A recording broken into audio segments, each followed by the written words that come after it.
sahabat GSS yang diberkati oleh Tuhan Yesus Kristus. Kiranya damai sejahtera yang daripada Tuhan kita Yesus Kristus menyertai kita sekalian. Dengan ungkapan syukur, mari kita datang kepada Tuhan. Biarlah kita memuliakan Tuhan dengan hati yang melekat kepada Tuhan. Sebab orang yang hatinya mendekat dan melekat kepada Tuhan, firman Tuhan berkata, jikalau kamu tinggal di dalam aku dan firman-Ku tinggal di dalam engkau, mintalah apa saja, maka aku akan memberikan kepadamu. Sungguh luar biasa dan diberkati Tuhan orang-orang yang hidupnya melekat dengan Tuhan. Haleluya. Hatiku mencintaimu, Engkau Tuhan perisaiku. Lidahku mengakuimu, Engkau Yesus, nama di hatiku. Hatiku mencintaimu, Engkau Tuhan penciptaku. Lidahku mengakuimu, Engkau Yesus, nama di hatiku. Genaplah kesukaan dalam hidupku untuk melayani Kau Tuhan Rajaku. Memuji namamu adalah kesukaanku. Namamu Yesus tersimpan indah di hatiku.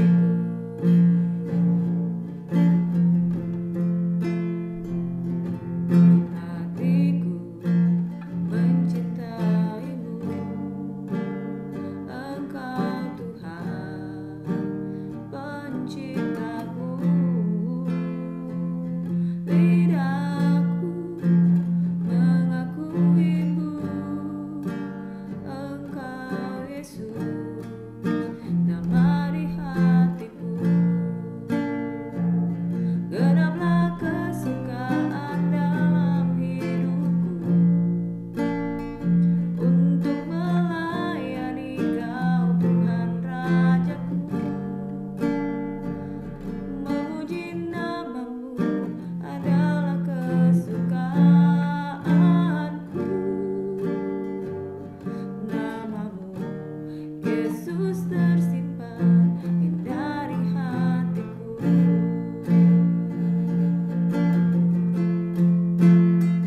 Hatiku mencintaimu, Engkau Tuhan penciptaku. Lidahku mengakuimu, Engkau Yesus, nama di hatiku. Genaplah kesukaan dalam hidupku untuk melayani Kau Tuhan Rajaku. Memuji namamu adalah kesukaanku. Namamu Yesus tersimpan indah di hatiku. Genaplah kesukaan dalam hidupku untuk melayani Kau Tuhan Rajaku. Memuji namamu adalah kesukaanku. Namamu Yesus tersimpan indah di hatiku.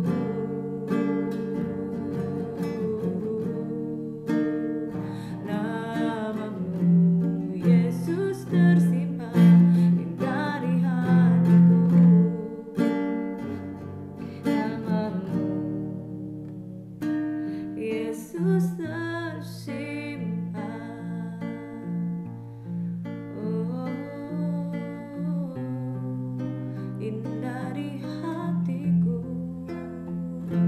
indah di hidupku. Ku kagum akan Engkau, indah di hidupku. Kau Tuhan dan Rajaku, Kau perisai di hidupku, Kau penolong dalam hidupku, Kaulah Tuhan. Hari-hari yang telah ku lalui Tuhan, kalau tanpamu ku tak berdaya. Hari-hari yang ku lalui sungguh indah.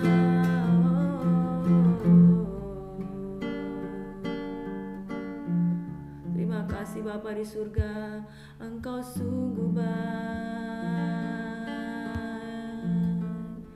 Engkau sungguh baik. Mari kita menyembah Tuhan. Engkau Allah yang sungguh luar biasa di dalam kehidupan kami Tuhan. Terima kasih Tuhan.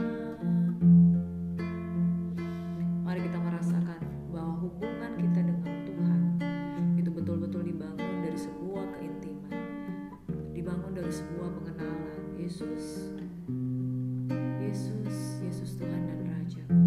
Mari saudara, ungkapkan keluhan-keluhanmu yang paling dalam kepada Tuhan, dan rasakan bahwa Dia Tuhan adalah Allah yang setia, yang senantiasa menolong, yang senantiasa menopang kita, membawa kita untuk lebih lagi memahami tentang kehidupan. Terima kasih Tuhan. Katakan bersama-sama. Hari-hari yang telah ku lalui, ku saksikan betapa karya-Mu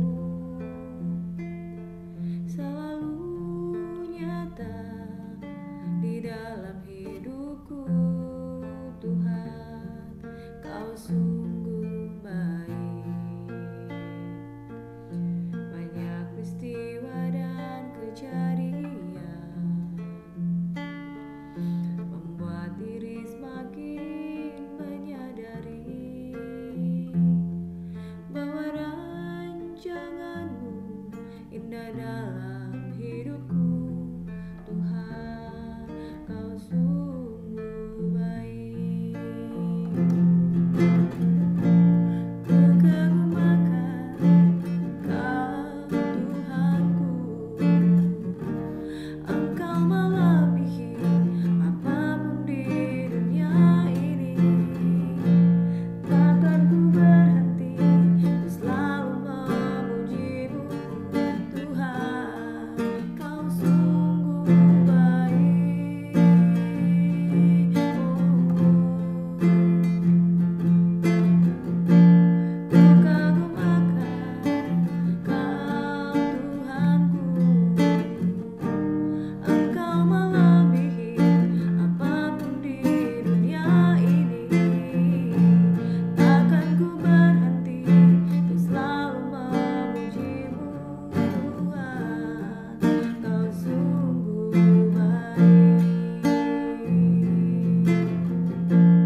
merancangkan hal yang jahat dalam hidup kita.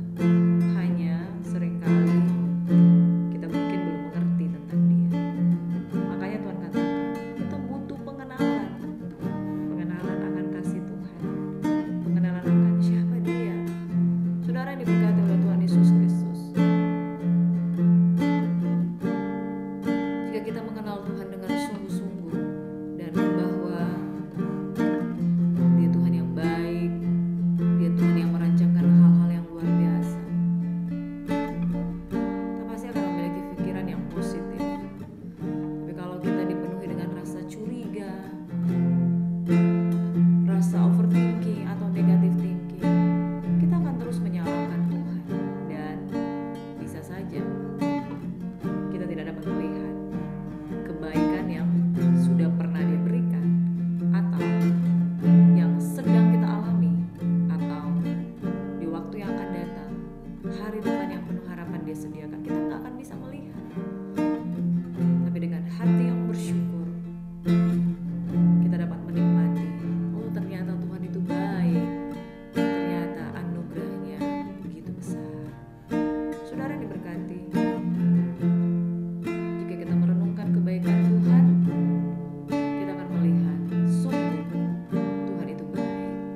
kami mulai mengenal bahwa Engkau baik dalam kehidupan kami, kami belajar apa itu bersyukur.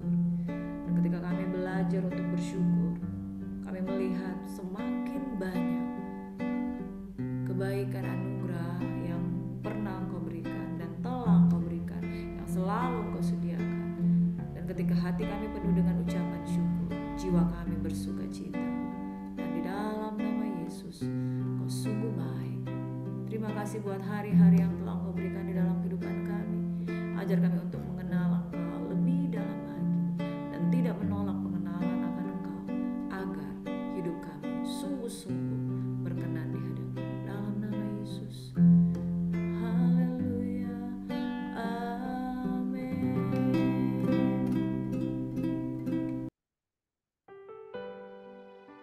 Tuhan itu baik dan kebaikannya itu mengubahkan kehidupan kita. Sebagaimana kita bersyukur tentang hari-hari yang sudah kita lalui, saudara yang diberkati, semakin mata kita akan terbuka lebar bahwa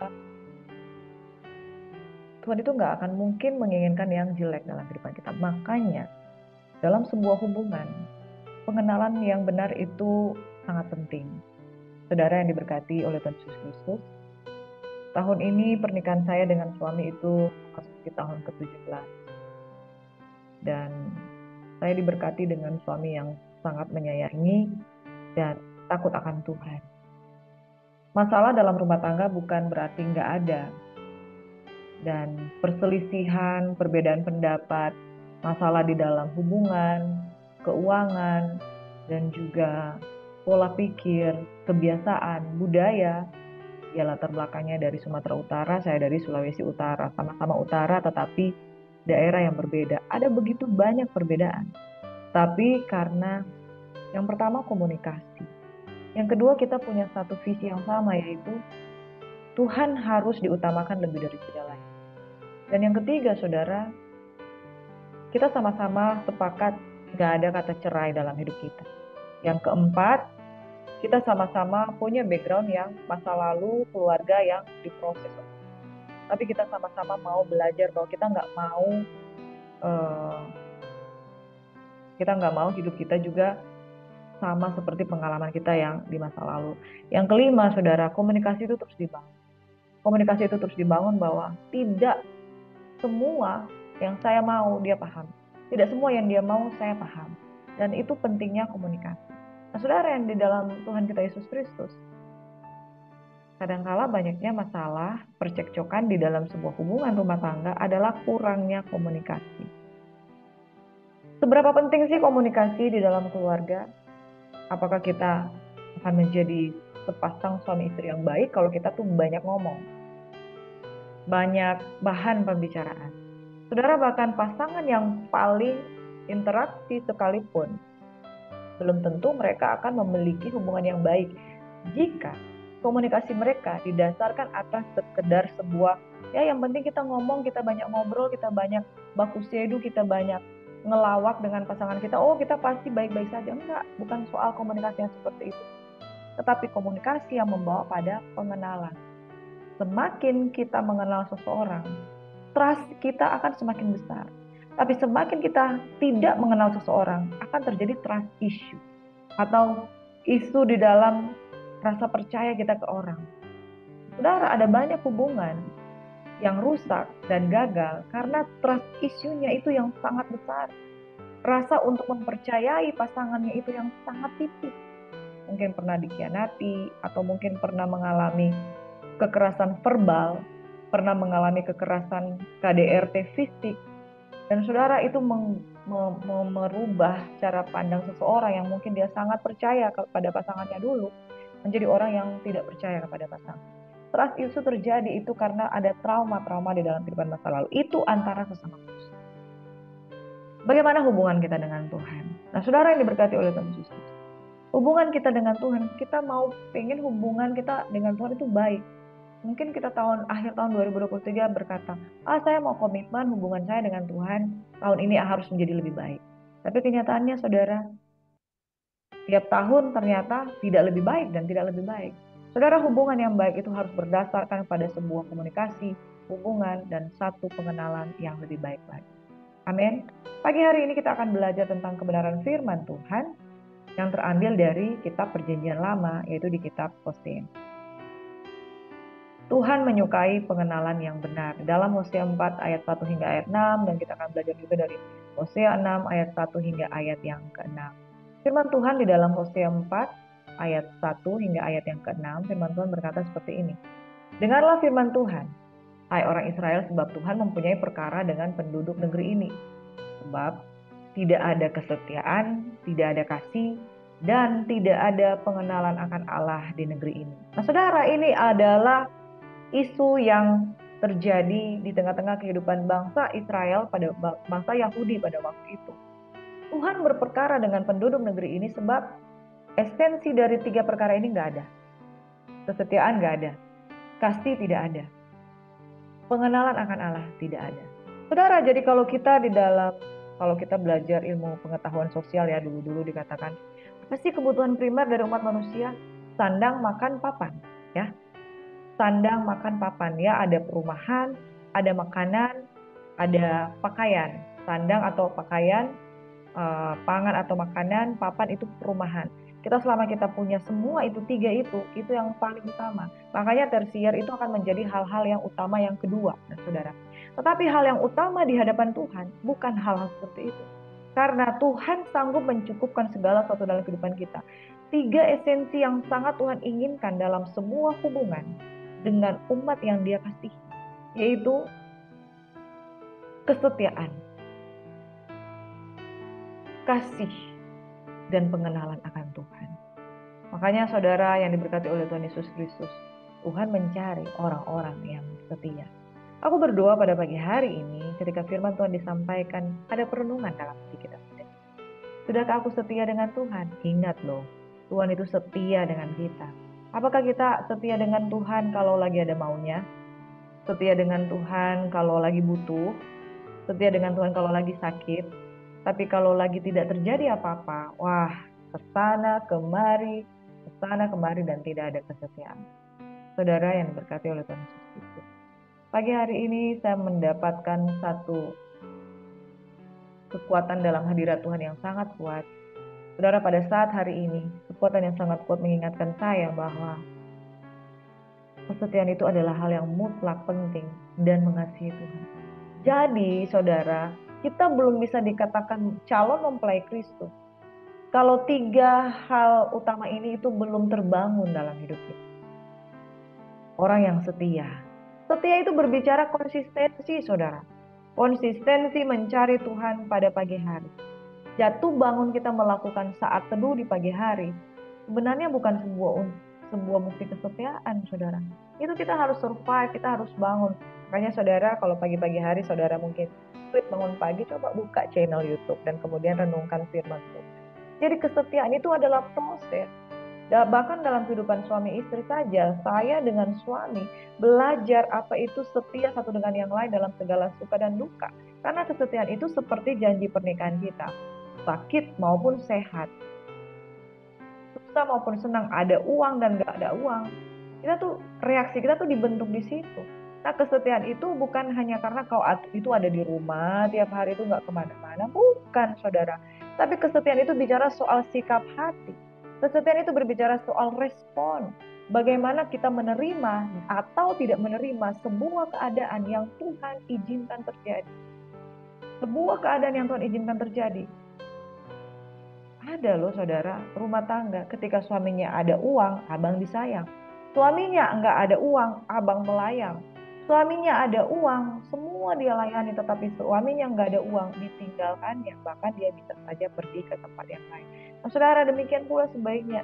Suaminya ketika masih miskin, orang Manado bilang miskin malendong, artinya enggak punya apa-apa sama sekali. Betah kali di rumah, sayang istri, sayang anak. Tapi begitu mulai diberkati, mulai belajar pergi ke diskotik, mulai punya uang-uang simpanan sendiri, kesetiaannya mulai bengkok. Dan saudara, mulai ada respon-respon negatif terhadap istri. Apa-apa dipermasalahkan. Nggak dimasakin, dipermasalahkan. Dilakukan ini nggak dipermasalahkan. Kesetiaan itu berbicara soal sikap hati yang konsisten. Dan semua kita banyak diproses tentang hal ini, saudara. Karena ukuran kesetiaan itu dilihat dari bagaimana rumah tangga kita dibangun, bagaimana cara kita memperlakukan pasangan kita. Selama hidup kita masih terus berproses dengan pasangan kita. Nah, disinilah kita sedang belajar apa itu kesetiaan, apa itu kasih, dan apa itu pengenalan. Mengenal suami kita, mengenal istri kita. Begitu juga dengan Tuhan, saudara.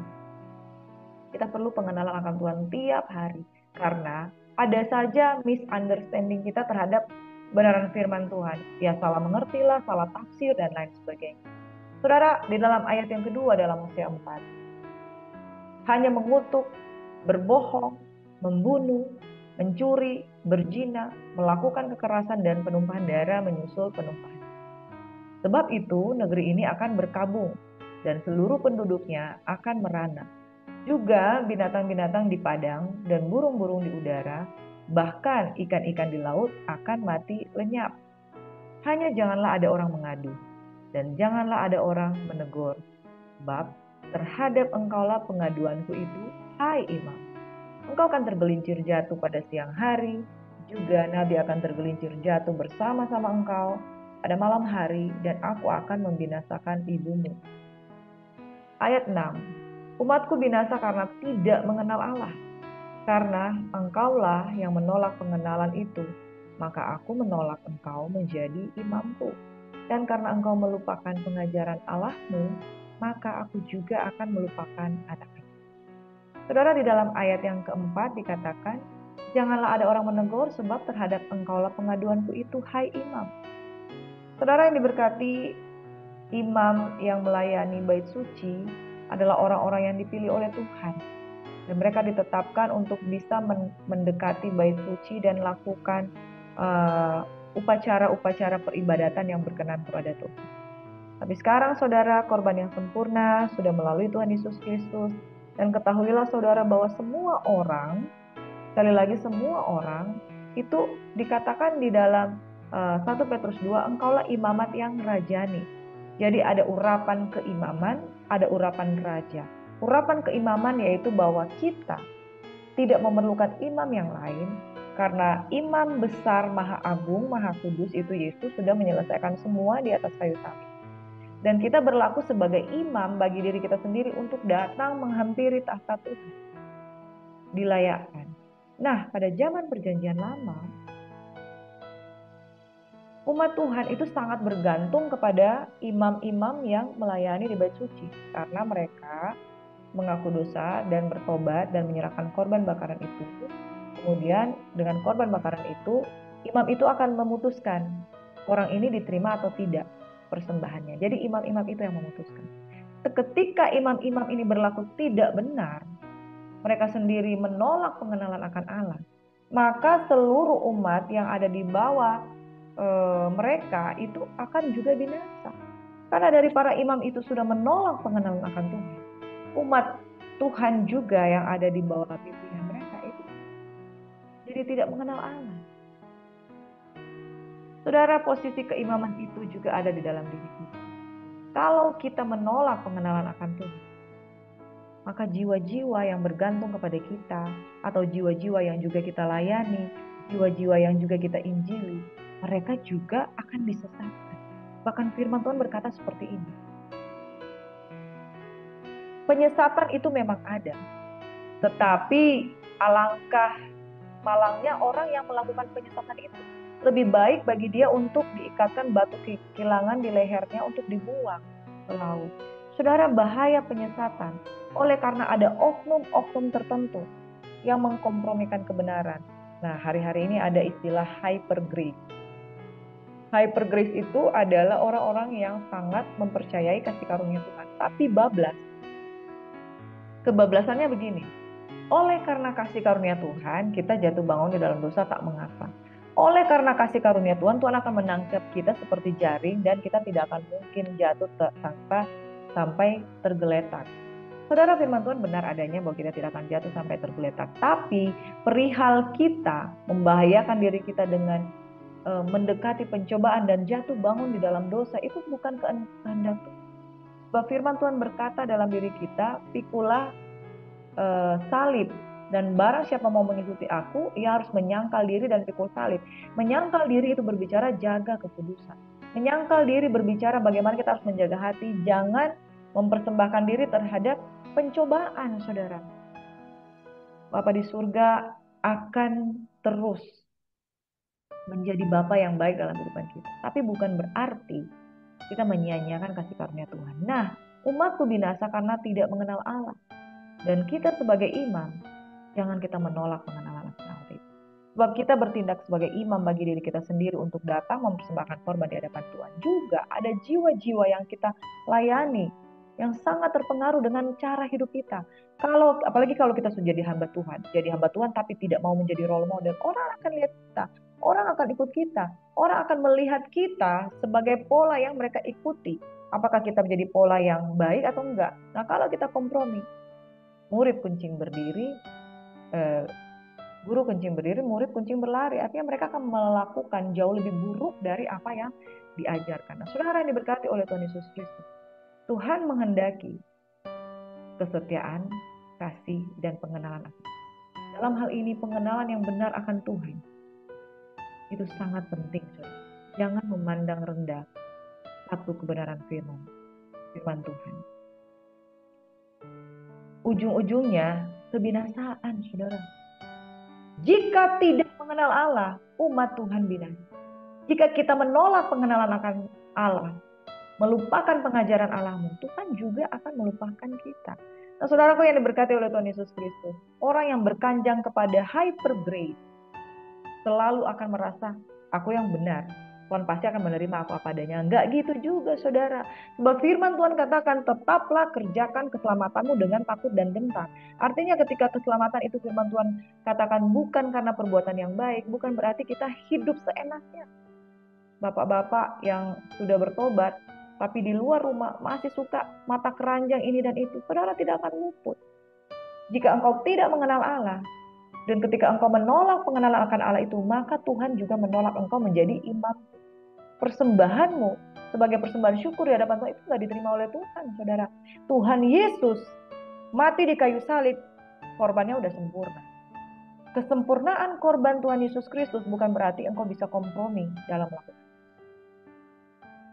Makanya saudara jangan heran kalau kita merasa, aduh aku kok nggak merasa hadirat Tuhan. Mungkin ada sesuatu yang salah. Ingat Yesaya 59 ayat 1 dan 2. Bukan tangan Tuhan tidak kurang panjang untuk menolong, bukan telinga Tuhan tidak kurang tajam untuk mendengar, tapi yang menjadi pemisah adalah segala pelanggaran dan dosa. Jika kita menolak pengenalan akan Allah, maka Tuhan menolak kita menjadi imam. Artinya doa kita nggak naik di hadapan Tuhan. Saudara, karena engkau melupakan pengajaran Allahmu, aku juga akan melupakan anak-anakmu. Saudara, jangan sampai kita dilupakan oleh Tuhan. Tuhan, ya kita menyadari bahwa kasih karunia Allah Tuhan tidak pernah melupakan kita. Tapi jika kita dengan sengaja melupakan pengajaran Tuhan, maka Tuhan pun bisa melupakan kita. Dan seolah-olah Tuhan meninggalkan kita. Padahal kita yang mendukakan hati Tuhan. Mari saudara kita mau update hidup kita. Marilah kita sungguh-sungguh berusaha mengenal Tuhan. Jadi saudara, pengenalan itu bukan udah lahir baru, oke, sudah dibaptis, sudah terima Roh Kudus, langsung mengenal. Enggak gitu, saudara. Sama seperti yang saya katakan tadi, dalam rumah tangga, 17 tahun menikah, saudara. Itu berproses. 17 tahun menikah itu nanti di bulan April ya. 17 tahun menikah itu berproses. Sampai sekarang masih berproses. Pengenalan itu, saudara. Kadang kita negatif thinking, kita curiga. Kamu kok begini-begini sama saya, kamu kok begini. Nah, komunikasi, pengenalan. Dan itu terbawa-bawa dalam hubungan kita dengan Tuhan. Ada banyak orang sudah bertahun-tahun mengikuti Tuhan, tapi curiga dengan Tuhan itu nggak berhenti.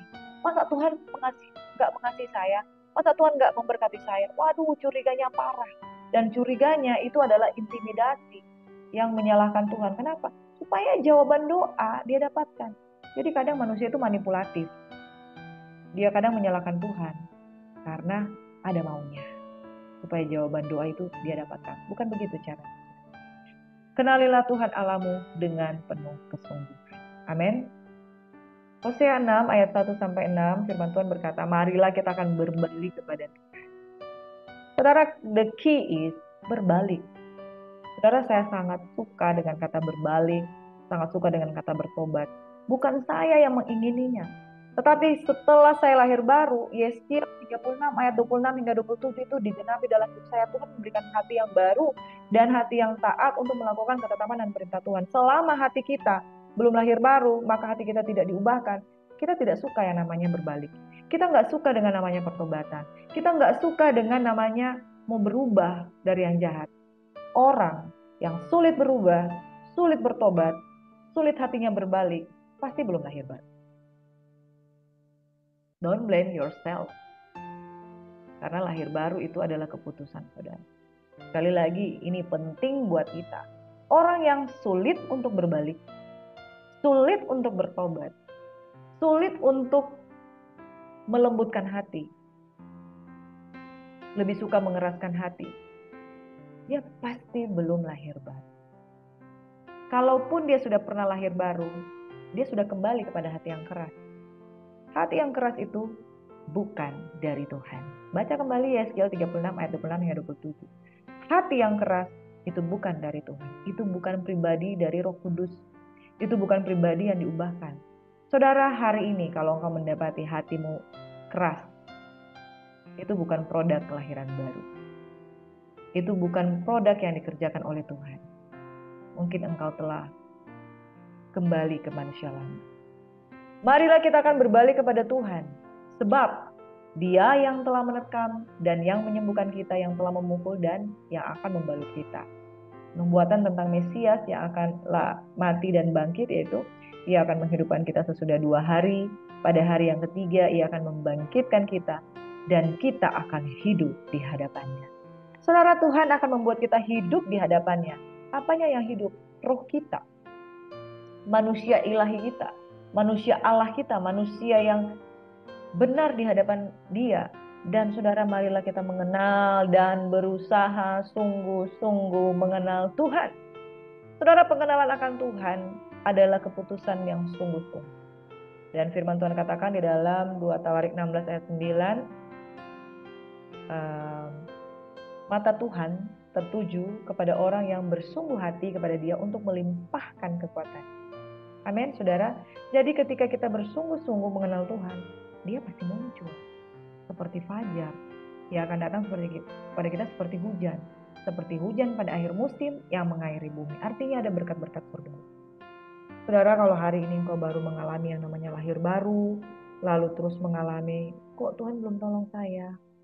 Jangan juga menyalahkan dirimu sendiri. Amin. Karena proses pengenalan itu ada waktu-waktunya tersendiri. Dan ketika dikatakan Dia akan datang kita seperti hujan, Dia akan kita seperti berkat. Kenapa kok belum saya alami itu? Nah, mungkin kita perlu berbalik dengan amin. Umat Tuhan mungkin. Ayo. Give yourself a time untuk berubah. Maka engkau akan melihat Tuhan pasti akan memberikan padamu. Ayat 4. Apakah yang akan kulakukan kepadamu, hai Efraim? Apakah yang akan kulakukan kepadamu, hai Yehuda? Kasih setiamu seperti kabut pagi dan seperti embun yang hilang pagi-pagi. Saudara, sudahkah engkau memiliki kesetiaan yang paten? Engkau memiliki kesetiaan yang konsisten? Engkau yang memiliki kesetiaan, tiap hari rindu mencari Tuhan. Amin. Rindu dengan hadirat Tuhan, terbiasa dengan hadirat Tuhan, suka dengan hadirat Tuhan. Saudara, kiranya kita menjadi orang-orang yang seperti itu. Suka dengan hadirat Tuhan. Jangan seperti kasih setia yang seperti pagi hari. Seperti embun. Kalau embun, pagi hari ada, siangnya udah gak ada. Ya, saudara, kesetiaan itu bukan seperti embun. Hanya muncul sewaktu-waktu pada waktu di gereja. Hanya kalau lihat dengan pendeta. Kalau ada pendeta, manisnya minta ampun.